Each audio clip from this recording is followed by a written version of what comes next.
तो अगर तुम क्लास 12 इकोनॉमिक्स का बोर्ड एग्जाम देने जा रहे हो इस साल और तुम्हें भी हर एक स्टूडेंट की तरह इकोनॉमिक्स में यही डर लगता है कि डायग्राम को कैसे यूज़ करना है या डायग्राम को क्वेश्चन में कहाँ पर बनाना है, लॉन्ग आंसर्स को कैसे लिखना है और न्यूमेरिकल्स कैसे सॉल्व करने हैं, इंपॉर्टेंट चैप्टर्स कौन से हैं, अगर ये सब प्रॉब्लम्स तुम भी फेस कर रहे हो ना तो इस वीडियो को ध्यान से एंड तक देखना। तुम्हारी सारी प्रॉब्लम्स वन बाय वन मैं क्लियर कर दूंगी। स्टार्टिंग से मैं भी एक एवरेज स्टूडेंट ही रही थी, मैं भी स्टार्टिंग से टॉपर नहीं थी और इकोनॉमिक्स में मेरे भी स्कोर स्टार्टिंग में प्री बोर्ड्स में और स्कूल पेपर जो भी होते थे उन सब में स्कोर मेरा भी लो रहा था।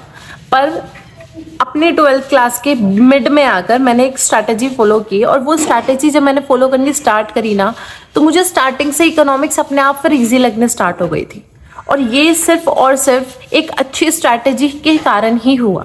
इस वीडियो को मैं अलग अलग पार्ट्स में कवर करने वाली हूँ, जैसे कि most important chapters, repeated PYQs, diagram का सही यूज और लॉन्ग आंसर लिखने का एग्जैक्ट फॉर्मेट, ताकि बोर्ड में एग्जामिनर आपका एक भी नंबर ना काट सके। तो सबसे पहले हम आते हैं पार्ट 1 पे, यानी कि most important chapters of economics. इसमें सबसे इम्पॉर्टेंट चैप्टर्स में हम सबसे पहले बात करते हैं मैक्रो इकोनॉमिक्स की, यानी कि जो पहला चैप्टर होगा हमारा national income, government budget, balance of payment, money and banking. अगर इन चैप्टर्स पे तुम्हारी कमांड है तो आई एम डेफिनेटली श्योर तुम 50 से 60% पेपर यहीं से कंप्लीट कर लोगे। तो नेशनल इनकम चैप्टर में 3 टॉपिक्स हैं जो सबसे इंपॉर्टेंट है और वो तुम्हें करके ही जाने हैं। पहला है रियल वर्सेस नॉमिनल जीडीपी, दूसरा है जीडीपी वर्सेस जीएनपी और लास्ट है PYQs में सबसे फेवरेट जो मेथड है वैल्यू एडेड मेथड। इस पर न्यूमेरिकल हर बार आता है। अब दूसरा चैप्टर है money and banking. Money and banking में पहला है फंक्शन ऑफ मनी, यहाँ से डायरेक्ट क्वेश्चन आता है और दूसरा है credit creation bye commercial bank. ये क्वेश्चन भी मोस्ट इंपॉर्टेंट है, इस पर से भी क्वेश्चन आता ही आता है। एग्जाम में केस स्टडी भी आ सकती है और डायग्राम भी आ सकता है। अब गवर्नमेंट बजट में है पहला topic budget deficit types. PYQ में ये क्वेश्चन बार बार रिपीट हुआ है और दूसरा है objective of budget, government budget. ये क्वेश्चन भी रिपीट होता है और क्वेश्चन भी इंपॉर्टेंट है, तो ये भी आपको तैयार करना है। तो हमारा लास्ट चैप्टर है बैलेंस ऑफ पेमेंट और बैलेंस ऑफ पेमेंट में पहला टॉपिक है मोस्ट इंपॉर्टेंट क्वेश्चन जहाँ से आता ही आता है, वो है डिसइक्विलिब्रियम के कॉजेस। 3, 4 या 6 नंबर का क्वेश्चन यहाँ से आता ही आता है। और फिर दूसरा है हमारा करंट वर्सेस कैपिटल अकाउंट, इस पर से भी 2 या 3 नंबर का क्वेश्चन देखने के लिए मिल जाता है। तो देखो, अगर तुमने ये वाले चैप्टर्स और इनके ये टॉपिक्स कर लिए हैं कंप्लीट अच्छे से, तो तुम्हारा 50 से 60% पेपर तुम ऑलरेडी जीत चुके हो। अब पार्ट 2 है मोस्ट रिपीटेड PYQs। हर साल जो क्वेश्चंस घूमते रहते हैं वो वाले क्वेश्चन। तो पहला क्वेश्चन है define GDP, explain functions of commercial bank. फिर थर्ड क्वेश्चन है हमारा एक्सप्लेन फंक्शंस ऑफ मनी। ये मैंने तुम्हें पहले भी बताया, इस पर डायरेक्ट क्वेश्चन आता है। रेवेन्यू वर्सेस कैपिटल एक्सपेंडिचर में डिफरेंस। और last question what is balance of payment and explain it's components. देखो, अब इसमें मैं तुम्हें एक छोटी सी टिप देती हूँ कि ये जो तुम डेफिनेशन लिखते हो, ये डेफिनेशन तुम्हें रट्टा मार के या इतनी बड़ी बड़ी डेफिनेशन नहीं लिखनी होती। डेफिनेशन तुम्हें अपनी कीवर्ड बेस लिखनी होती है और वही कीवर्ड अगर एग्जामिनर को डेफिनेशन में दिख जाता है ना तो वो वही कीवर्ड देख के तुम्हें मार्क्स दे देता है। अब हम बात करते हैं पार्ट 3, यानी कि कौन कौन से डायग्राम सबसे इंपॉर्टेंट है। सबसे पहला है हमारा credit creation bye commercial bank. इस पे लॉन्ग क्वेश्चन आते हैं, तो उसमें अगर डायग्राम बना के आओगे तो क्वेश्चन और ज्यादा इम्पैक्टफुल लगेगा तुम्हारा आंसर। फिर दूसरा है बैलेंस ऑफ पेमेंट का स्ट्रक्चर। फिर है हमारा circular flow of income and last inflation and excess demand का डायग्राम, मोस्ट इंपॉर्टेंट। देखो, डायग्राम बनाने का सबसे सही तरीका क्या होता है। एक तो सबसे पहले तुम्हें डायग्राम पेंसिल से बनाना है, नीट एंड क्लीन बनाना है। जो डायग्राम तुम बना रहे हो उस डायग्राम की रेफरेंस तुम्हें अपने क्वेश्चन के आंसर में जरूर देनी है।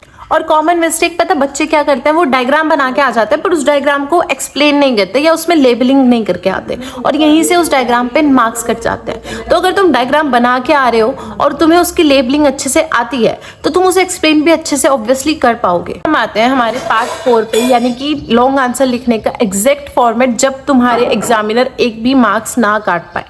तो लॉन्ग आंसर को हमेशा 5 स्टेप में फॉलो करना और 5 स्टेप में ही अपने लॉन्ग आंसर को लिखना।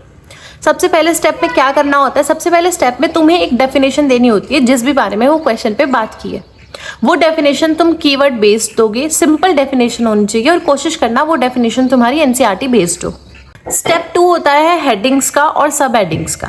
हेडिंग्स डालने से अपने आंसर में एग्जामिनर को बहुत ज़्यादा क्लैरिटी मिलती है फिर स्टेप 3 होता है जो हेडिंग्स या जो सब हेडिंग्स तुमने लिखी है उन सब हेडिंग्स या हेडिंग्स का एक्सप्लेनेशन देना। और ये जो एक्सप्लेनेशन तुम दोगे ये तुम्हें पैराग्राफ में बिल्कुल भी नहीं देना है, ये एक्सप्लेनेशन तुम्हें पॉइंट्स में देना है। 2 या 3 पॉइंट्स इनफ होता है।